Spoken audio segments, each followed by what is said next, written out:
Hey guys, it's Allie. Welcome back to Infertile, the podcast. This is episode 247 called Jessie Jaskulsky. This podcast is sponsored by Receptiva DX. Receptiva DX is a powerful test that has helped thousands of women who have experienced recurrent pregnancy loss or IVF failure. The test helps detect inflammatory conditions of the uterus that might be preventing you from becoming pregnant or staying pregnant. The most common underlying condition of a positive Receptiva DX test is endometriosis with or without symptoms. If you or someone you know has struggled with IVF, Receptiva DX may give you the answer and treatment protocols that you're looking for. Talk with your doctor about Receptiva DX because the journey is so worth it. Plus, guys, Infertile AF listeners are getting $75 off the Receptiva DX test. So all you have to do is go to receptivadx.com or download the app Receptiva DX, use code INFERTILEAF23, and you'll get $75 off. Thanks, Receptiva DX. Today's episode is sponsored by my friends at Binto.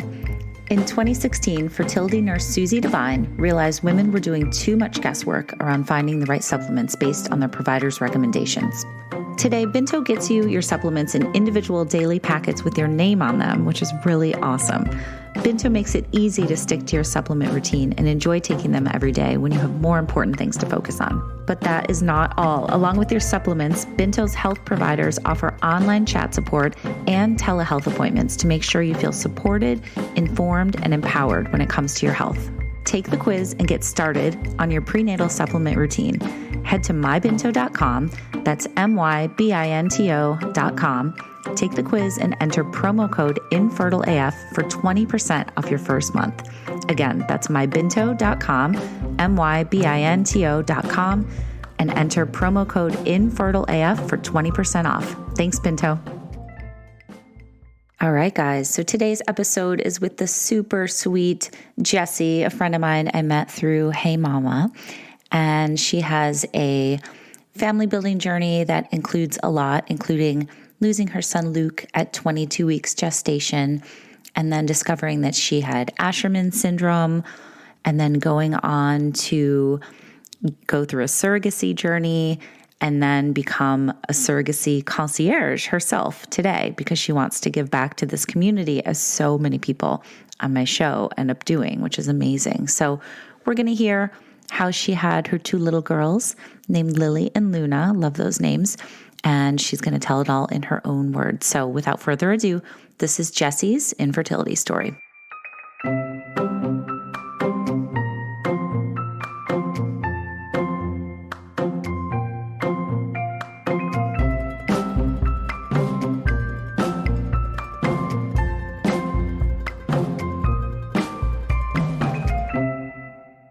Hi, Jessie. How are you today? I'm great. How are you? I'm good. Thank you so much for doing this. I'm really happy to talk to you. Happy to be here. Always happy to share all these stories. So let's start with my first question. Did you always want to be a mom? Yes, I did. Ever since I was a little girl, I was playing Barbies and, had very extensive stories about the mom and the dad. And as I got older, American Girl dolls, and always wanted to be a mom. Okay. So what did you know about having kids growing up? What was your sex education like? It was pretty much don't get pregnant, similar to what I've been hearing you say on everyone you've talked to. Totally. Not anything about fertility issues, egg preservation, just, using a condom to have protected sex. Yeah, that's the theme. And hopefully we can change that, right? Absolutely. Okay, so then flashing forward a whole bunch, what happened when you met your husband, started to try? Were you guys on the same page about what kind of a family you wanted to have? Yeah, we were always on the same page with that. And I got pregnant in 2016 on our first try. So I was just this little spring chicken. And we went through the first few months of my pregnancy, very uncomplicated, smooth sailing. So smooth that we actually had traveled to Arizona around 21 weeks after the anatomy scan to go on our baby moon, right around Christmas time. And when we were there, we were in Scottsdale. We were trying lots of the different cultural and ethnic foods. And I started to have really debilitating stomach pains. This was Christmas Eve morning. And Michael and I brushed it off. We thought perhaps it was some of the food we had had the night before.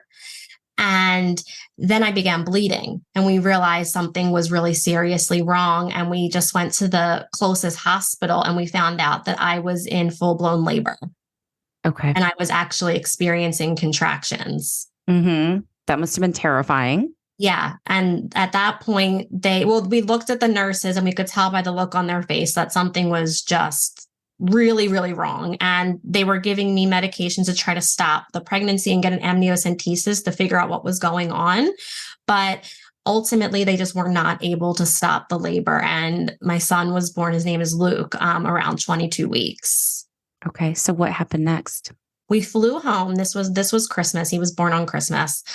Flew home, began the grieving process. I took a traditional leave, not a maternity leave with a baby, of course, but just a leave to process what I had been going through.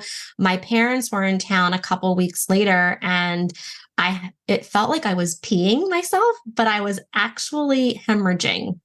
And I was so scared.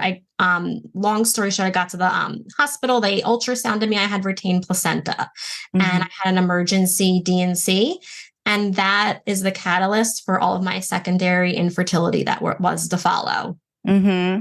Can we backtrack though a little bit to when Luke was born? Like, tell me about all of that, and whatever detail you're willing to share. Yeah, I know a lot of people listening. The hospital was absolutely incredible. They asked how much time we wanted with him. Some people, it's too much to hold him. We elected to have him in the room in and out at different times, and we were holding him and just so we could feel like we had that time with him. They gave us blankets, and they ended up, when we came home, sending us a package. They had taken pictures of him, and I've never shared them with anybody but my husband, of course. It was just a very, it's a 22-week-old baby. So it's just, it can be a lot. Was he born sleeping? Yes. Okay. That's so hard. I'm so sorry. Yeah. I'm so sorry. Yeah. And tell me a little bit more, if you don't mind, just kind of about when that happens and what are the so many emotions, obviously devastation and, huge amounts of sadness. How did you guys deal with that, together as a couple? We went to grief counseling. Michael, my husband, joined the first few sessions and kind of sprinkled in throughout. And I stayed with a grief counselor much longer to help process it. I just knew I wasn't going to be able to handle something like that on my own. And I was also at the time, I was in my young 30s and everybody around me was pregnant. So it was it was not only grieving a loss of my son, but then just inundated with babies and pregnancies and it's so people hard. getting pregnant easily. So there's just a lot going on. Right. And did you have friends that you could talk to about this too? Or anybody that you'd connected with that had been through a similar experience? My friends and family were absolutely amazing in terms of supporting me, but none of them, I guess I should say, fortunately, had been through something like this. And what were some of the things that you learned, when you did connect with people in groups and stuff, just about getting through, navigating this, worst nightmare scenario, right? Yeah, and just how to cope with it, feelings of not just it being only me that something like this has happened to, and just this sense that there is a community of people who have suffered something really unimaginable. And one thing that really struck out to me was a lot of people would be like, well, let me know if you need anything. And it's I don't know what I need. I'm hysterically crying on the couch right now. It's so much more helpful to just I'm going to come over and do your laundry. I'm going to just drop something off rather than putting it back on the person who's grieving, because you're giving them another task. They're it's trying adding to their list. Yeah. And now I have to think of something else. Absolutely. That's such good advice. And, obviously people mean well when they say that, but I've caught myself doing it, but then I try to yeah. Right. But it's so much better to do something specific. I'm bringing food over on Tuesday night. What time's a good time? Or I'm going to put something on your front doorstep. You don't even have to come out. Or if you want to, I'm there, or sending a DoorDash card or, stuff like that, where it's just doing it for them. I think that makes it a lot easier. I'm so sorry. So you guys, okay. So back to where you were saying, so you went to Arizona, you said? That was where we had the loss. I'm from Baltimore. You had the loss in Arizona. Okay. Yes, we were on our baby moon. Gotcha. So when it happened, we weren't with our friends or our family. We were totally by ourselves. And then we flew home. And the only comic relief, and it's like not even that funny, was that my husband's wheeling me in Arizona through the wheelchair to get onto the plane. And it's all these elderly people in their wheelchairs and me. Mm-hmm. It was just like, this is just like this, such a bizarre, surreal experience right now. Absolutely. And it's like that whole thing, like sometimes you just have to laugh or you'll be like just a puddle on the floor. Exactly. Like sometimes you just have to, I'm a lighthearted person, like just try to see some of the lightness and the magnitude of what's going on. Yeah. So tell me a little bit about those next, couple of weeks or couple of months or, what were you guys thinking about? It's hard to like think about next steps in terms of family building, right? I'm sure when you're still so mired in the grief. Exactly. And there was just like this longing to be a mom, like always have wanted to be a mom. I felt like it was so close. I had been feeling movement at that point. When we had the loss, which is a little early for movement, but we were feeling a lot of movement, and it was just unbelievable trying to get through that. And we thought once I had a couple periods, I would probably get pregnant again because we had such an easy time. We didn't realize the devastating impact that delivery had on my body. Mm-hmm. So you said that was part of what played into your secondary infertility. So you had the retained placenta, you had to have a DNC. Let's talk a little bit more about that. Like what exactly happened? So I went to a high risk doctor just to like plan what would happen should I become pregnant again, because we didn't know if I had incompetent cervix, or we didn't know if I went to preterm labor with really just no good reason, and just to come up with a plan. And when she had heard I had an emergency DNC, she said there's a very small chance you can have Asherman syndrome, and that's scarring of the uterus. She's like, it's a very small chance. Just keep an eye on your period, see if they seem light or if you miss any. And if you do, you might want to take some next steps. So I didn't really invest in much in this. She gave me like I don't want to misrepresent the percentage, but a very low percent of this happening.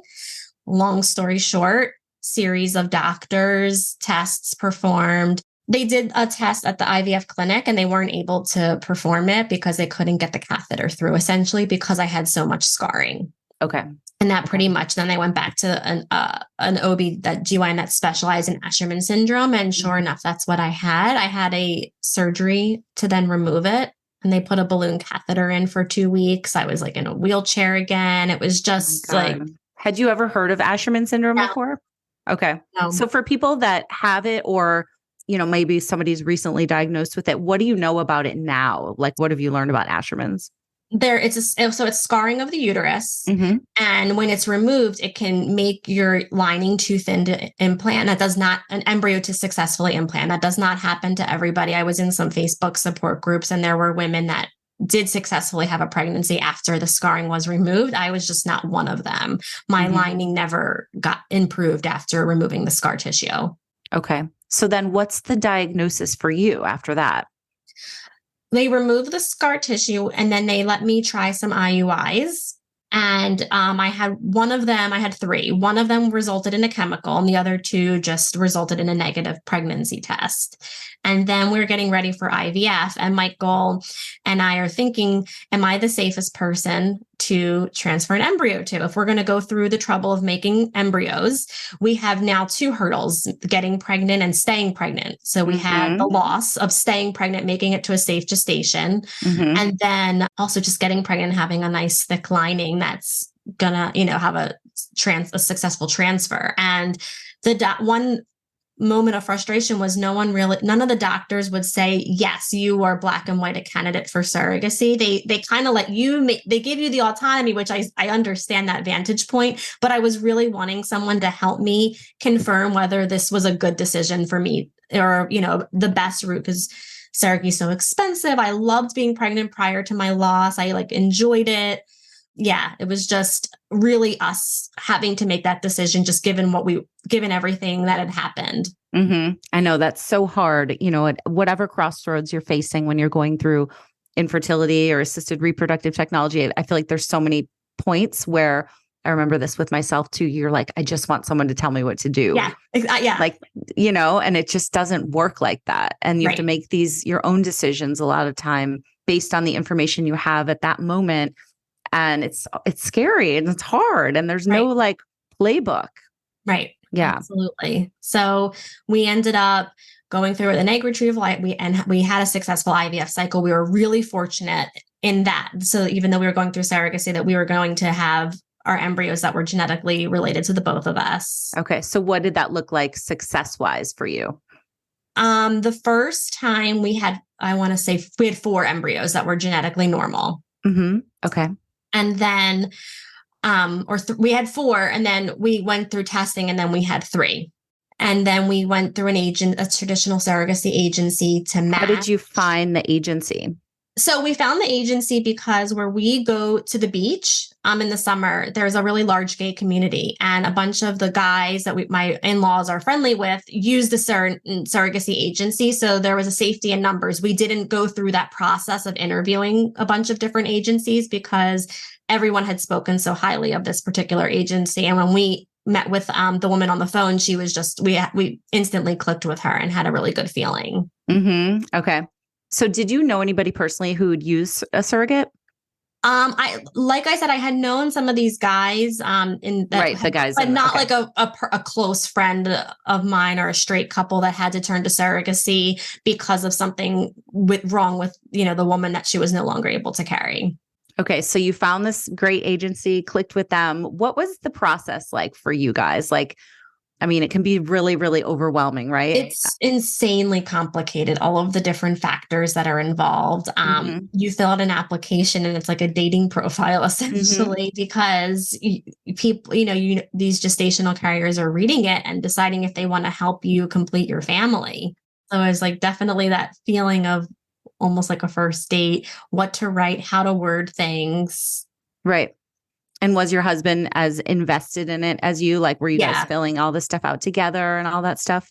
Absolutely. I was working full time, and we would treat it like our second job in the evenings. We're researching everything together, completing the applications, figuring out how we were going to afford it, just all of it. He was definitely, I was very fortunate that I know infertility can really rock relationships. And he was just really amazing. That's awesome. Yeah. So tell me about, when did you finally match with somebody? We matched about, I want to say 3 months, which was really quick, into submitting an application. And she was awesome. She was from Utah, which was a little further than we had hoped, being in Maryland. And we met her in person. When she came in, they have a medical clearance day where they are evaluated physically, and then you do a group counseling session just to make sure you're on the same page. And we loved her and her husband. We get ready for the transfer. We moved on to, I should back up. We went on to legal. We went ready for the transfer. And then a couple days later after the transfer, we found out she was expecting. Amazing. What does that feel like to get that news? We were just so thrilled. And the fact that she was testing 4 days post-transfer and seeing a faint line, it was just unbelievably exciting. Until she started to have pancreatitis. She was rushed to the hospital. She had a very rare reaction to the IVF medication, and she miscarried. So sorry. That's so devastating. I remember when I got the news, I was a speech pathologist, and I was doing a teletherapy session. I just slammed my computer, and it was just, I remember Michael was running home from work to be with me. And it was just, we couldn't believe we were going through another loss. Right. Exactly. And it's with a surrogate involved too. It's a, different experience than you'd had before. What was that like, talking to her about it too? Well, it was this sense of feeling protective over her and wanting her to make sure she's okay and that she's safe and that, she's going to miscarry, without, and she didn't need a DNC, just that she could manage at home, and just making sure she was getting the care that she needed, but then also managing our disappointment, the thousands of dollars that were just lost. Because absolutely. Sometimes when there's a miscarriage, you would try again with a surrogate, but the reasons why she miscarried, we had to break our match. It was mutual, and we had to go back to the drawing board. So everything we had done, we had to start from the ground up again. Oh my gosh. So how long did that process take? And how long before you matched with somebody else? This episode is sponsored by Mosey Baby. If you are listening right now, you know that wanting a baby can be simple, but trying to conceive can be the most stressful thing in the world. But thanks to Mosey Baby, it doesn't have to be. Mosey Baby founders Maureen and Mark struggled to conceive for 2.5 years. When they couldn't find an easy and comfortable way to inseminate at home, they decided to make the product themselves, and that's how Mosey Baby was born. Created with insight from a fertility specialist, Mosey is the first patented syringe designed for home insemination and has been helping families inseminate privately at home since 2015. Before you spend thousands of dollars in a doctor's office, consider Mosey Baby and make a baby with love through insemination.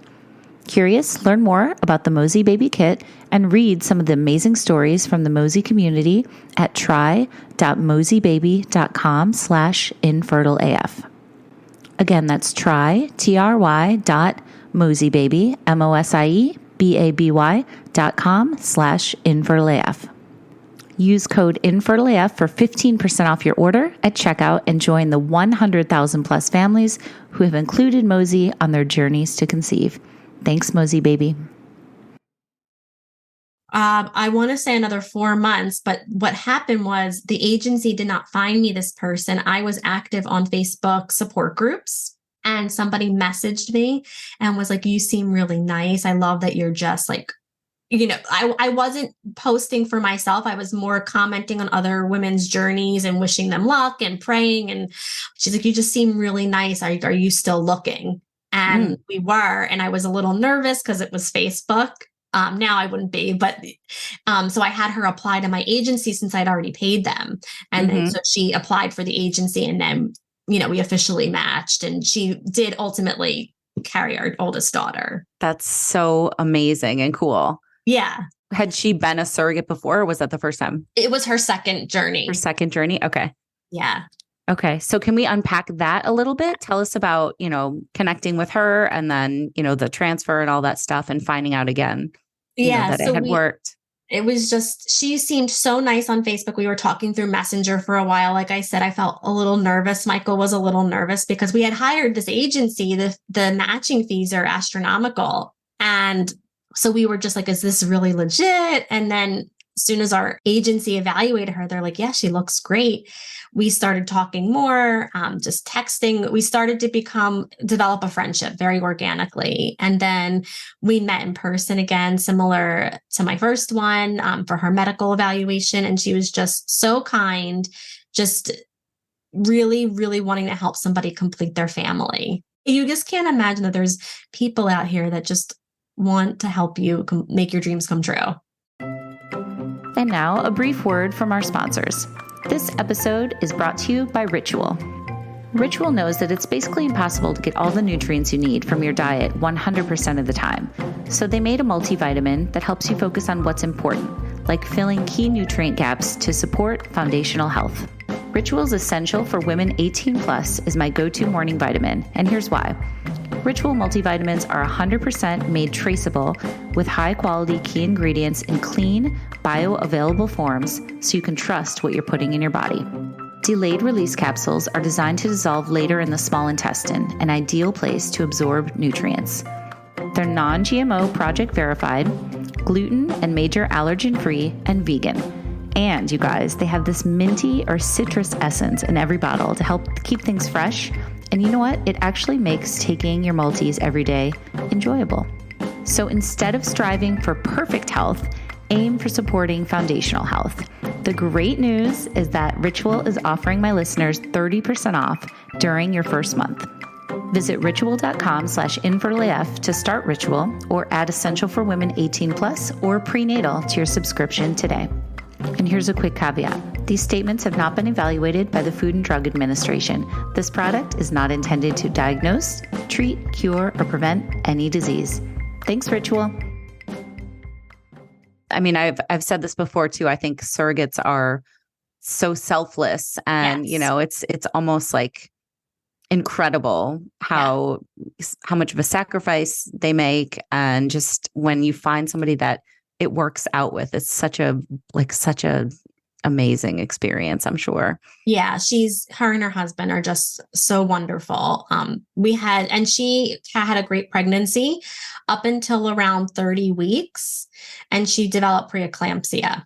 And she was in Kentucky at the time. That's where she lives. And so Michael and I flew down to support her. She ultimately needed hospital bed rest. Oh, wow. And they had 3 kids. So her husband wouldn't be able to, he had to also help at home. So we wanted to make sure she was supported in the hospital. So Michael and I went down to the hospital to care for her. And wow. How long were you there? Total a month. But it was about 10 to 12 days until our daughter was born. She was born right at 33 weeks. And then she had a 2-week NICU stay. Okay. So was the NICU in Kentucky? Yes. Yeah. She wasn't, we were lucky. They knew they needed that, our gestational carrier Amber had to deliver, but they were able to give her steroids, which really beefed up my daughter's lungs. And I think really helped our NICU stay, but she wasn't it wasn't safe enough to travel just yet. She needed to grow and, they didn't want her to travel, but yeah. So how old is your daughter now? 3.5. Okay. And so as somebody who works in, in the surrogacy industry now, we're not done with your story, but you said gestational carrier. Do you interchange like GC and surrogate, or what's your take on the terminology with that? I do. I feel like now traditional surrogacy, it's so uncommon that people kind of loop surrogacy and gestational carrier together. It's interesting. Now I've been looser with it. When I was expecting my oldest daughter, I always said GC because I wanted to make sure everybody knew that my daughter Lily was genetically my baby.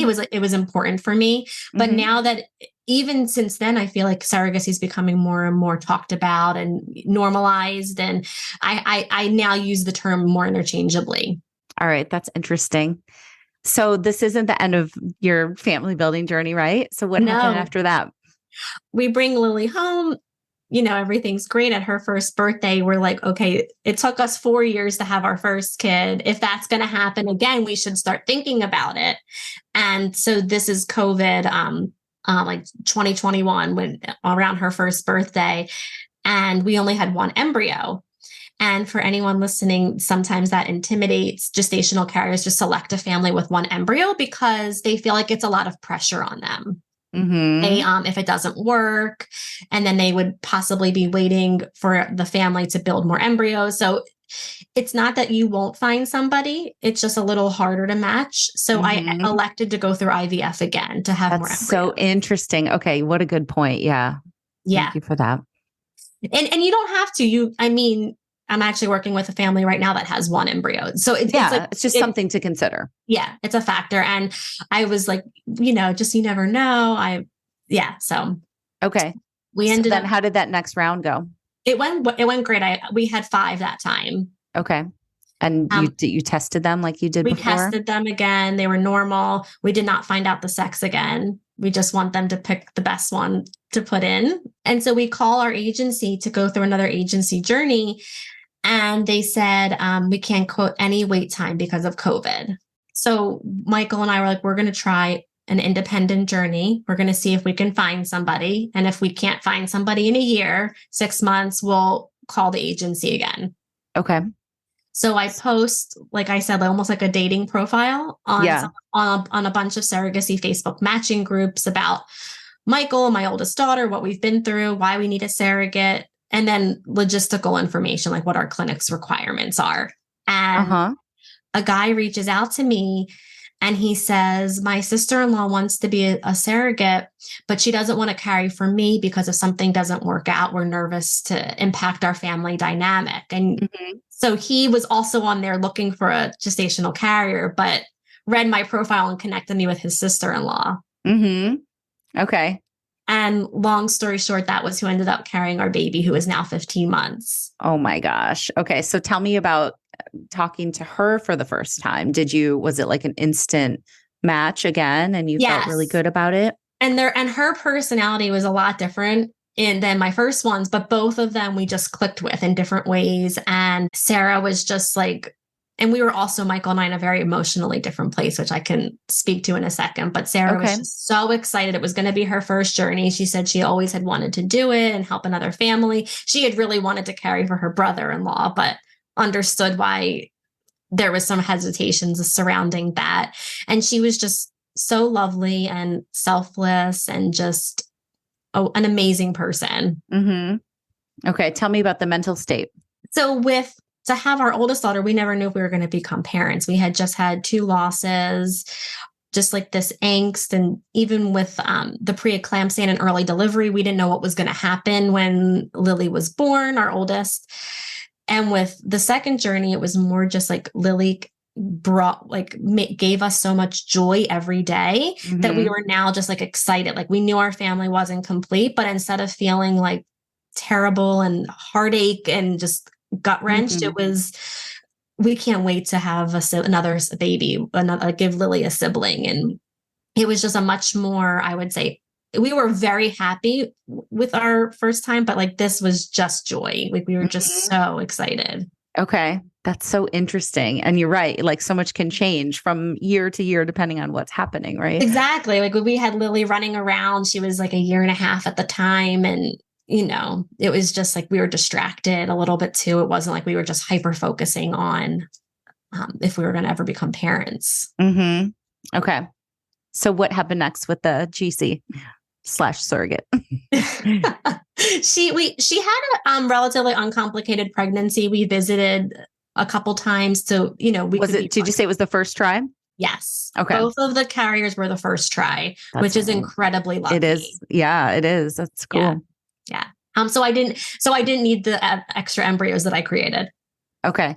But good to have in case, right? Yeah. Yeah, you never know. And because when we went for the transfer, my doctor said, I would just use your last one from your old batch so you're not paying for 2 different storage fees. We have not used any of those embryos, but that's okay. We had to do that to get to the next stage of our journey. Yeah, absolutely. So again, what does it feel like when you found out that she was pregnant? We couldn't believe it. We were just thrilled.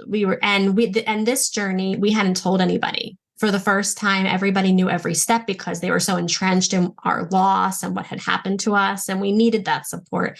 And this time we had felt it would be really fun to surprise people because, we just wanted that experience that other people who don't experience infertility get to have, where one day they just have really fun news to share. Totally. Yeah.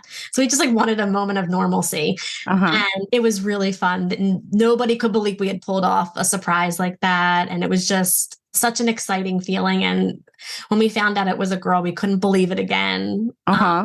Because our first 2 losses were boys. So I had just had in my head that we created more boy embryos and just this unbelievable sense of joy. We couldn't, that it was going to happen again. Right. Oh, and what's your second baby's name? Luna. That's so cute. There's some cute baby pictures on your Instagram, which is Surrogacy Simplified, which is a good segue to talk about. Tell me about this surrogacy consulting and concierge business that you've started. Yeah, I always knew I would come back to what had happened with my loss of my son and how I had such a terrible, a difficult road to becoming a mom. And I didn't know what that was going to look like, if I was going to volunteer, if I was going to career change.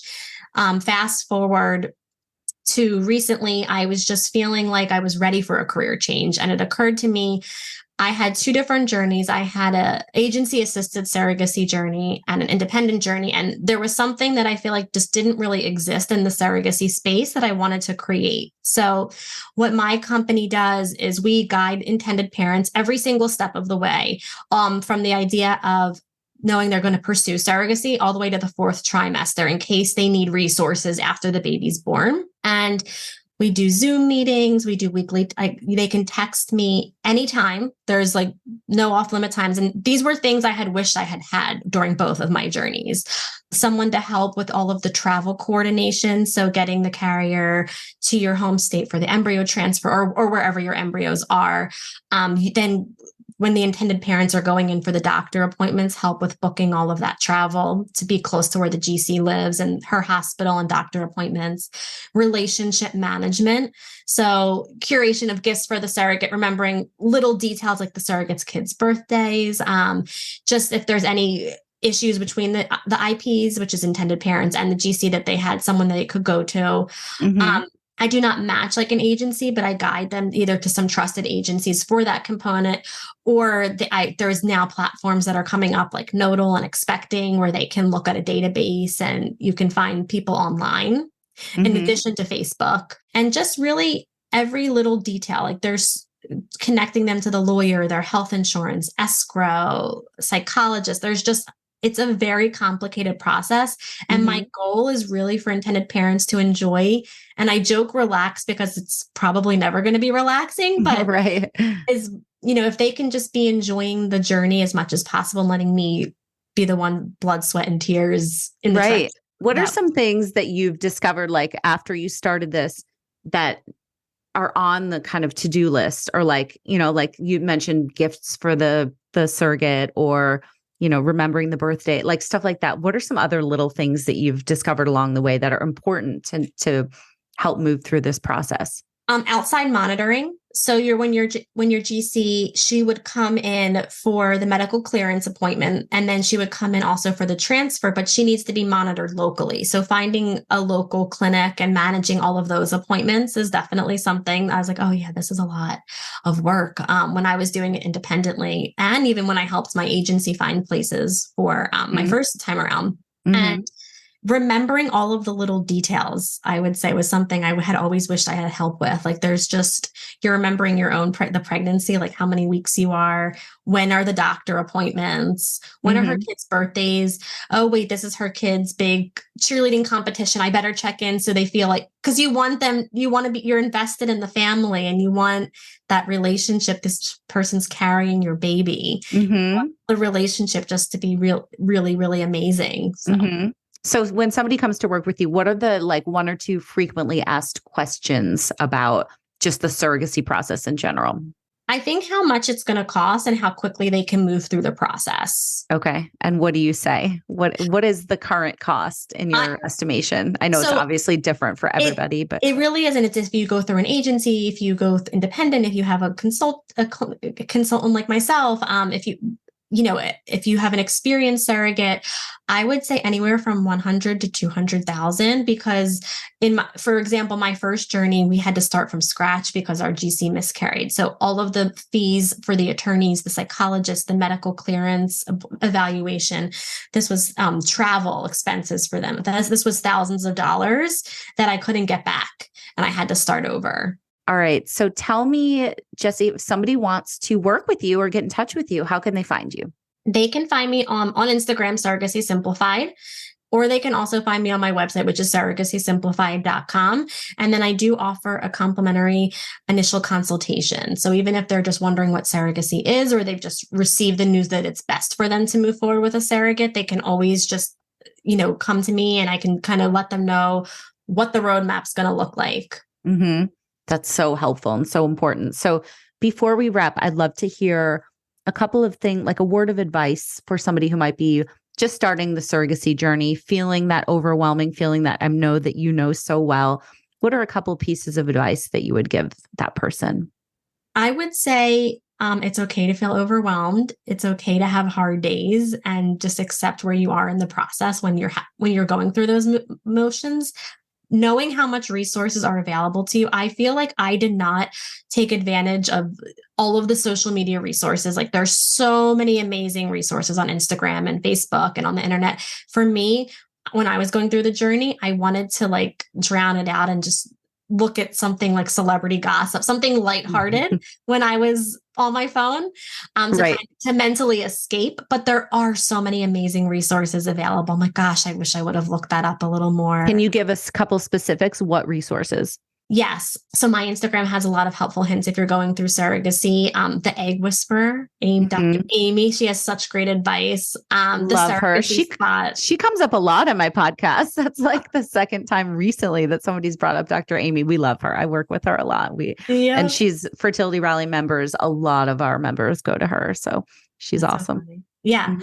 And the Surrogacy Spot, they also have a really great plethora of information available on their Instagram too.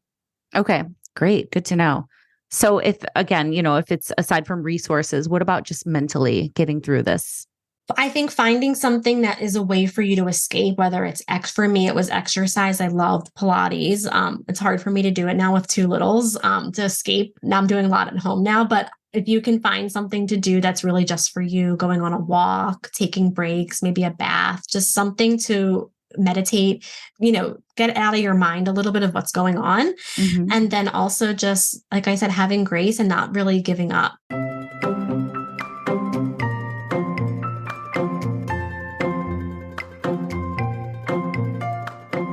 All right, my friends, thank you so much for listening. Please go check out Fertility Rally if you guys are looking for a safe space to land. We are a community. We're over 500 people strong all over the place, all over the world. We have 5 to 6 support groups per week. We have 3 private Facebook groups. We have IRL and virtual events, and it is literally a family like no other. It is just the greatest. I love it so much, and I love all of our Rally fam members.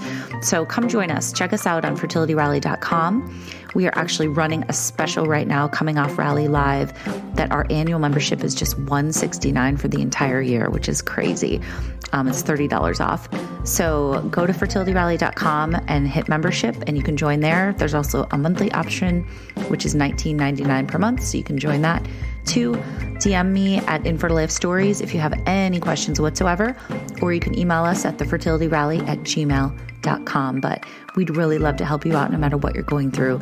You don't have to go through this alone. So thank you for listening. Thanks again to Jessie. I will talk to you guys next time.